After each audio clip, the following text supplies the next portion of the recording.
আসসালামু আলাইকুম ওয়া রাহমাতুল্লাহি ওয়া বারাকাতুহু। কেমন আছেন আপনারা?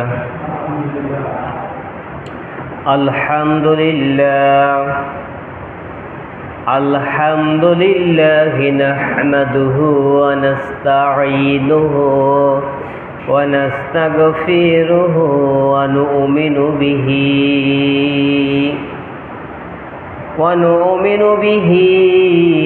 ونتوكل عليه ونعوذ بالله من شرور أنفسنا ومن سيئات أعمالنا من يهده الله فلا مضل له ومن يضلله فلا هادي له ونشهد أن لا إله إلا الله وحده لا شريك له ونشهد أن سندنا وحبيبنا وطبيبنا ومولانا محمدنا عبده ورسوله أرسله بالحق بشيرا ونذيرا بين يديها الساعات ما يطع الله رسوله فقد رشد ما يعصيهما فقد قال الله تعالى في شان كلامه المجيد وفرقانه الحميد فأعوذ بالله من الشيطان الرجيم بسم الله الرحمن الرحيم সবাই আমার সাথে পড়েন ইন্নাল্লাহা ওয়া মালাইকাতাহু ইউসাল্লুনা আলান নবী ইয়া আইয়ুহাল্লাযীনা আমানু সাল্লু আলাইহি ওয়া সাল্লিমু তাসলিমা বিসমিল্লাহির রহমানির রহিম قال رسول الله صلى الله عليه وسلم إن الصلاة مفتاح الجنة আলহামদুলিল্লাহ, সমস্ত প্রশংসা আল্লাহ তাআলার জন্য, যে আল্লাহ পাক রব্বুল আলামিন আমাদেরকে পবিত্র অবস্থায় পবিত্র ঘরের জন্য কবুল করেছেন, যে আল্লাহ পাক রব্বুল আলামিন এমন একটি চাঁদে আমাদেরকে উপস্থিত করেছেন, যে চাঁদ সম্পর্কে আমরা সকলেই জানি, রবিউল আওয়ালের চাঁদ, যে চাঁদে আমার আপনার বিশ্বজাহানের নবী, শ্রেষ্ঠ নবী এই পৃথিবীতে আগমন করেছেন। দ্বন্দ্ব দিবারাত্রির মধ্যে আসবেন নবী, কিন্তু দ্বন্দ্ব করছেন কে? দিন এবং রাত।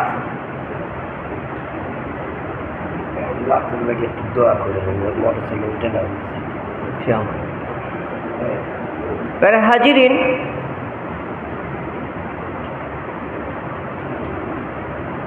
সেই আল্লাহ তাআলার শুকরিয়া আদায় করে আমরা সমস্বরে বলি আলহামদুলিল্লাহ। একটু জোরে বলি আলহামদুলিল্লাহ।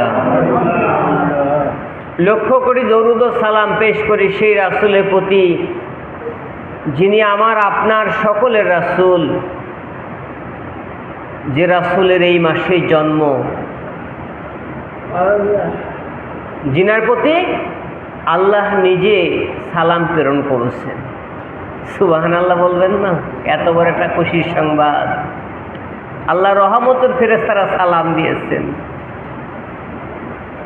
সেই বিশ্ব জাহানের নবী এই মাসে যখন আগমন করবেন, এই পৃথিবীতে, এই ধরাধামে শেষ জামানের নবী যখন আসবেন, এই কথা যখন শুনেছেন, দিনের ধারণা, আমার মনে হয় আমি সৌভাগ্যবান হব। আমার ভাগে যদি এই নবী আসে, আমার জীবন ধন্য হয়ে যাবে। বলুন সুবহানাল্লাহ। রাত্রি মনে মনে ভাবে,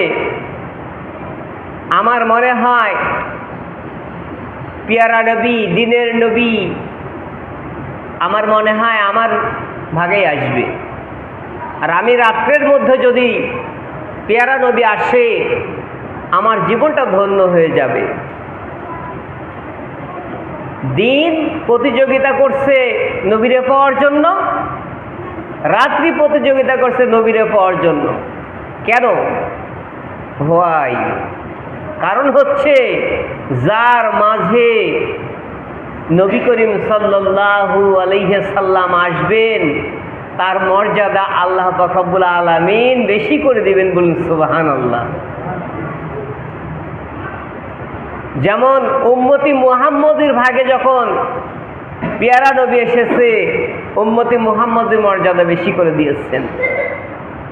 অন্যান্য নবী ও রাসূলগণের ইতিহাস থেকে, জীবনী থেকে, তাওরাত, জাবুর, ইনজিল থেকে জানা যায়, কাল কিয়ামতে মুসিবতের সময় নবী করিম সাল্লাল্লাহু আলাইহি সাল্লাম সকলেই শুধু নাফসি করবে।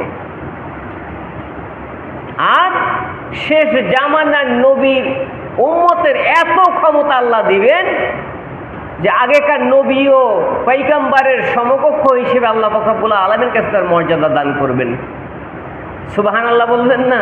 এত বড় মর্যাদা আমার আপনার জন্য। আমরা নবী না হয়েও মর্যাদায় অনেক বড়, অনেক বেশি আমাদের মর্যাদা। প্যারা হাজিরিন, এই মর্যাদাপূর্ণ নবী দিনে ভাবছেন যে আমার ভাগে আসবেন, রাত ভাবছেন আমার ভাগে আসবেন। আল্লাহ পাক রব্বুল আলামিন শ্রেষ্ঠ কৌশলকারী, তিনি এমন একটি অবস্থায় প্রেরণ করলেন,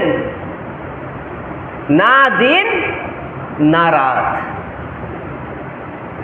12 রবিউল আওয়াল সোমবারে শুভ সাদেকের সময় আমার আপনার শেষ জামানার নবী, নবিকুল শিরোমণি দুল আলামিন আহমদ মুস্তফা, মোহাম্মদ মুস্তফা, সবাই বলি সাল্লাল্লাহু আলাইহি সাল্লাম, তিনি দুনিয়ার বুকে আগমন করলেন। দিনেও খুশি, রাতেও খুশি। কারো ভিতরে আর কি দ্বন্দ্ব থাকে না। সেই দিবারাত্রিতে নবীকে পাওয়ার জন্য পাগল পারা হয়ে যায়, অথচ আমি আপনি সেই নবীর উম্মত হয়েও সেই নবীর প্রতি আমরা গুরুত্ব আরোপ করি না। দুনিয়ার সকল কিছু নিয়ে আমরা ব্যস্ত থাকতে পারি।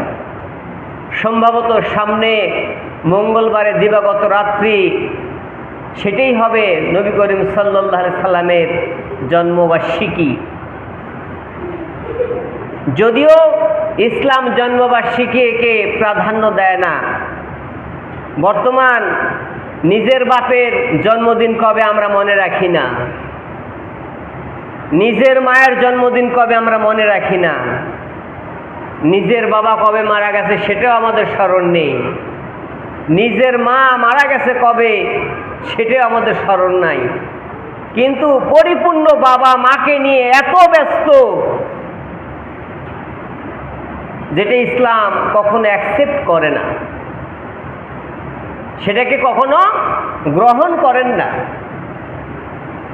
যদি সম্ভব হয় সেই দিনটা আমরা কোরআন তেলাওয়াত করি বেশি বেশি, হ্যাপি বার্থডে দরকার নেই। এটা হচ্ছে খ্রিস্টীয় প্রথা। বিদেশিদের একটা কুচক্র বাংলাদেশের মুসলমান তথা বিশ্বের মুসলমানের ঈমানকে নস্যাৎ করার জন্য, ঈমানকে নষ্ট করার জন্য, ঈমানকে বরবাদ করার জন্য হ্যাপি বার্থডে কথাটা উত্তোলন করা হয়েছে। এটা ইসলাম কখনো বৈধতা দান করে নাই। একটু ভাবেন না কেন? আমার আপনার সন্তান যেদিন জন্মগ্রহণ করেছে সেদিন তার আলো প্রজ্বলিত হোক, তাকে নিয়ে আনন্দ করা হোক, তাকে নিয়ে কোরআন তেলাওয়াত করা হোক, অথচ সেই দিনে মোমবাতি চতুর্দিকে জ্বালিয়ে দিয়ে সেই মোমবাতি ফু দিয়ে নিভায় দেওয়া হয়। তার মানে কি বুঝাইতে চায় যে তোমার জীবন এইভাবেই মোমবাতির মতো নিভে যাক? বলুন নাউজুবিল্লাহ। করি কি না এটা বলেন? মোমবাতি জ্বালানো বাদ দিয়ে ফু দিয়ে নিভাই দিয়ে তারপরে অন্ধকারে কেক কাটা হয়। তার মানে এটাই বোঝানো হয় যে আপনার সন্তানও অন্ধকারের দিকে ধাপিত হয়ে যাক, আর বিধর্মীরা আনন্দ করুক, উল্লাস করুক, আমার আপনার সন্তানের ভাবনা তাদের ভিতর নাই। ও মুসলমান, বুঝি না কেন? বুঝে আসে না কেন? আমার আপনার সন্তানের হ্যাপি বার্থডে পালনের জন্য এত পাগল পারা হই কেন? পারলেন না তো সেই দিন ওই সন্তানের জন্য একটা কোরআন তেলাওয়াত করে এক আয়াত বা এক রুকু বা এক পৃষ্ঠা বা এক পারা কোরআন শরীফ তেলাওয়াত করে আপনার সন্তানের জন্য আল্লাহর কাছে যদি বলতেন, আল্লাহ আমার সন্তানকে তুমি মানুষের মতো মানুষ করো, আমার সন্তানকে তুমি দ্বীনের জন্য কবুল করো, আমার সন্তানকে তুমি ইসলামের জন্য কবুল করো, আমার সন্তানকে তুমি তোমার দ্বীনের রাস্তার জন্য কবুল করো। আল্লাহ পাক বলে, কোন সন্তানের জন্য পিতা মাতা যদি এইভাবে দোয়া করে তাহলে আল্লাহ পাক রব্বুল আলামিন ওই দোয়াটা সবার আগে কবুল করে নেয়। বলুন সুবহানাল্লাহ। তা না করে মোমবাতি জ্বালিয়ে দিয়েছি তার খুশির জন্য, এবার তাকে দিয়ে বলছি তোমার জীবনের প্রদীপ তুমি নিভিয়ে দাও। এরপর হ্যাপি বার্থডে গান গাও, হাতে তালি দাও, উল্লাস করো, আর কেকটা অন্ধকারের মাঝে তুমি কাটো। কি এটা হয় কিনা বলেন? কখন এটা করা যাবে না। ক্বাল আল্লাহু তাআলা লা ইয়াজুজু, এটা কখনো আপনার জন্য জায়েজ হবে না। নবী করিম সাল্লাল্লাহু আলাইহি সাল্লামের জন্মবার্ষিকীতে আপনারা যদি চান আনন্দ করবেন তাহলে আপনারা একটু কোরআন তেলাওয়াত করতে পারেন, একটু হাদিয়া নিয়ে এসে সবাই বসে এক জায়গায় বিলি বন্টন করে নিজেও খান, গরিব দুঃখীদেরকে কিছু দেন, অসহায় ব্যক্তিদের সামনে কিছু তুলে ধরেন, এটা তো আপনার আমার জন্য মঙ্গল আছে। প্যারে হাজিরিন, নবী করিম সাল্লাল্লাহু আলাইহি সাল্লাম এই দুনিয়াতে যখন আসলেন, তাফসীরের মধ্যে এমনটা পাওয়া যায় নবী করিম সাল্লাল্লাহু আলাইহি সাল্লামকে নিয়ে সর্বপ্রথম একজন ফেরেশতা কোলে উঠায় নিতে চায়। আল্লাহ পাক রব্বুল আলামিনের হুকুমে ওই ফেরেশতার হাতে যখন দেওয়া হয়, তখন আমার আপনার নবীকে নিয়ে একজন ফেরেশতা জান্নাত এবং জাহান্নাম পরিদর্শন করানো হয়। জান্নাত এবং জাহান্নাম যখন পরিদর্শন করে আসে, পরবর্তী আরো একজন ফেরেশতা আবার চলে আসে, এসে মা আমিনার কাছে আবেদন করে, মা আমিনা, আপনার সন্তানকে যদি আমার কোলে একটু দিতেন আমার জীবনটা ধন্য হয়ে যেত। নবীকে কোলে নেওয়ার জন্য ফেরেশতারা পর্যন্ত মা আমিনার কাছে আবেদন করেছে, আফসোস করেছে, চেয়েছেন যে মা আমিনা, আপনার সন্তানকে যদি আমার কোলে একটু দিতেন, আপনার সেই সন্তানকে কোলে নিয়ে আমার জীবনটাকে আমি ধন্য করতাম। হুজুর পাক সাল্লাল্লাহু আলাইহি সাল্লামকে এবার আরেকটি ফেরেশতার হাতে যখন উঠায় দেওয়া হয়, সেই ফেরেশতা বিশেষ বিশেষ জায়গা, পাহাড় পর্বত, নদী নালা, খাল বিল, এই জায়গাগুলো তাকে পরিদর্শন করানো হয়। বলা হয়েছে নবী জন্মের পরেই তাকে এই পৃথিবীর সমস্ত কিছু ফেরেশতার মাধ্যম দিয়ে পরিদর্শন করানো হয়। কেন করানো হয়? নবী করিম সাল্লাল্লাহু আলাইহি সাল্লাম যখন নবী হয়ে যাবে তখন সকল বিষয় তার ভিতর জ্ঞান থাকা আবশ্যক। জ্ঞানের শিক্ষক হচ্ছেন আমার আপনার বিশ্ব স্রষ্টা, আমার আপনার প্রতিপালক, যিনি আমাকে আপনাকে সৃষ্টি করেছেন, যিনি নবীকে সৃষ্টি করেছেন, তিনি মহান আল্লাহ তাআলা।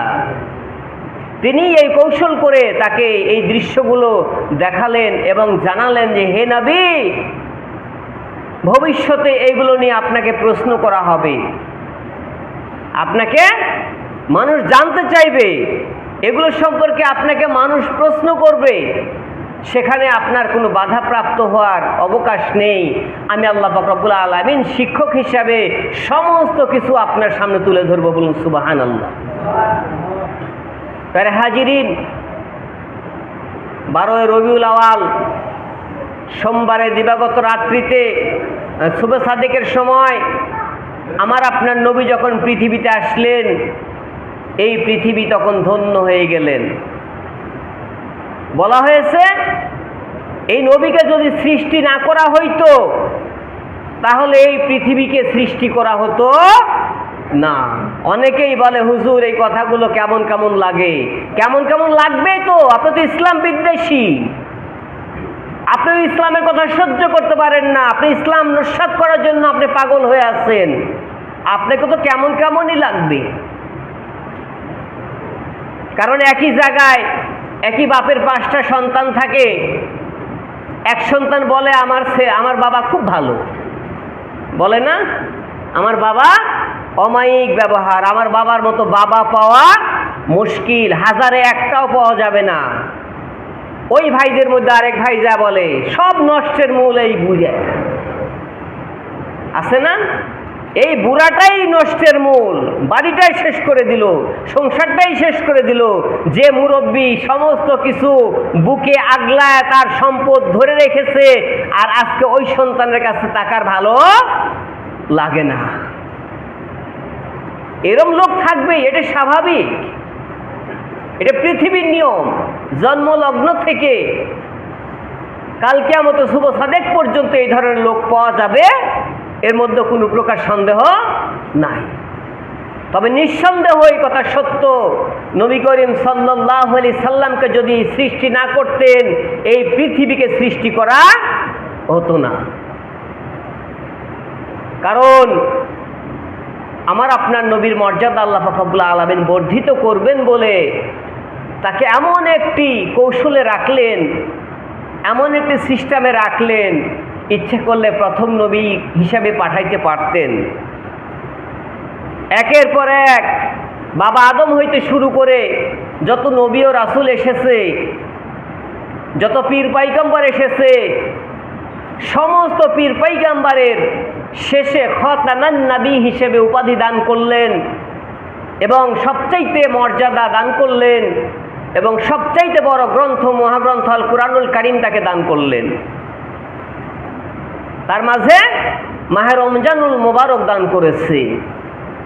সর্বদিক দিয়ে শ্রেষ্ঠ করে সম্মানিত করে মহাগ্রন্থ আল কুরআনুল কারীম, দা হলি কুরআন সেড টু মি ইন্নাকা লামিনাল মুরসালিন, যে হে নবী আপনি শুধুই নবী নয়, আপনি নবীদের মধ্যেও সেরা নবী। বলুন সুবহানাল্লাহ। স্বাভাবিক একটা ওয়ার্ডে একটা মেম্বার থাকে না, এরপর কয়েকটা ওয়ার্ড মিলে একটা ইউনিয়ন হয়, সেখানে একজন চেয়ারম্যান থাকে। এরপর কয়েকটা ইউনিয়ন মিলে একটা থানা হয়, সেখানে একজন উপজেলা চেয়ারম্যান থাকে। এইভাবে কয়েকটি থানা নিয়ে একটা জেলা তৈরি হয়, সেখানে একজন শ্রদ্ধাভাজন ব্যক্তি থাকে। পর্যায়ক্রমে দেখা গেছে কয়েকটি জেলা বা ডিস্ট্রিক্ট নিয়ে একটা বাংলাদেশ তৈরি হয়েছে বা একটা রাষ্ট্র তৈরি হয়, সেখানকার প্রধান থাকে একজন। তাহলে একজন মেম্বার হচ্ছে একটা ওয়ার্ডের মালিক, আর এরকম অসংখ্য মেম্বার নিয়ে একজন মন্ত্রী হয়, যেটা সারা রাষ্ট্রের মালিক। আমার আপনার নবীকে ঠিক সেই মতো রাষ্ট্রের মালিক নয়, মহারাষ্ট্রের মালিক হিসাবে প্রেরণ করে সম্মানিত করেছেন। বলুন সুবহানাল্লাহ।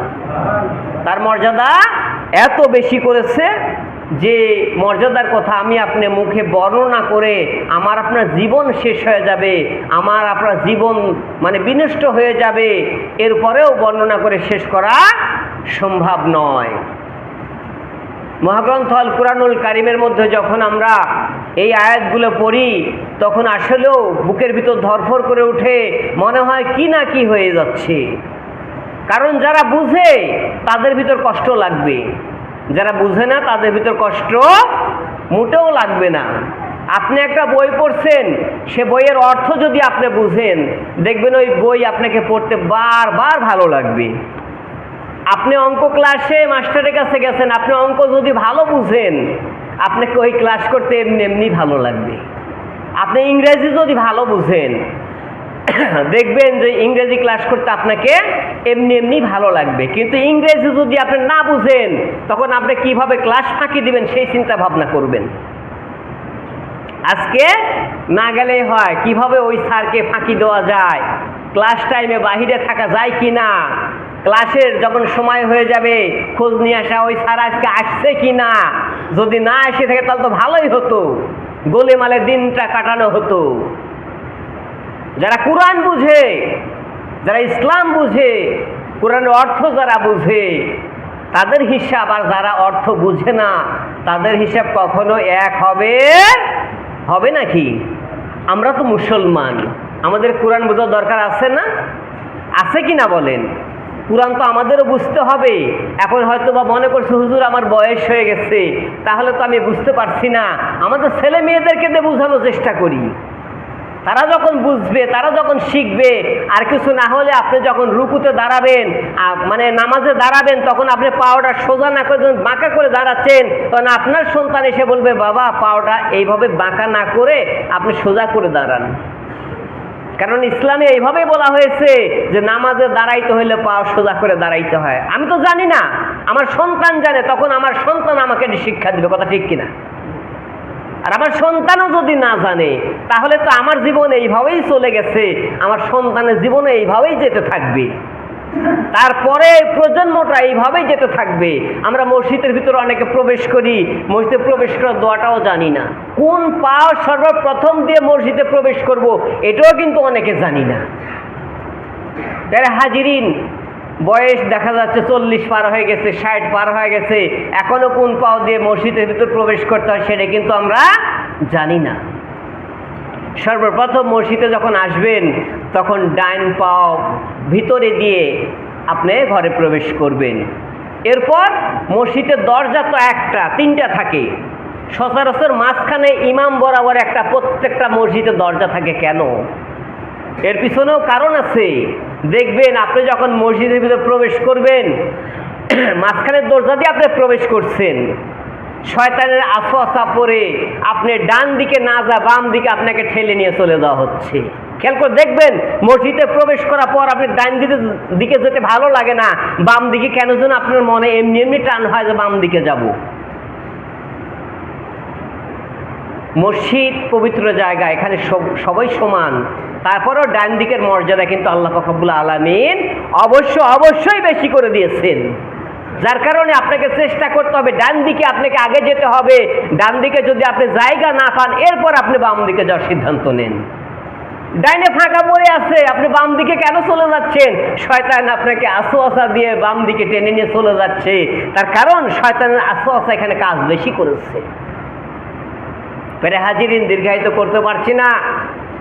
সামনে যে দিনটি আসছে 12 রবিউল আওয়াল, সম্ভবত মঙ্গলবারের দিবাগত রাত্রিতে আমরা বেশি বেশি কোরআন পড়ব, আল্লাহর জিকির আজগার করব, আল্লাহর কাছে নিজের গুনার কথা ক্ষমা চাইব এবং নবীর জন্যও দোয়া করব, আমাদের নিজের জন্য দোয়া করব।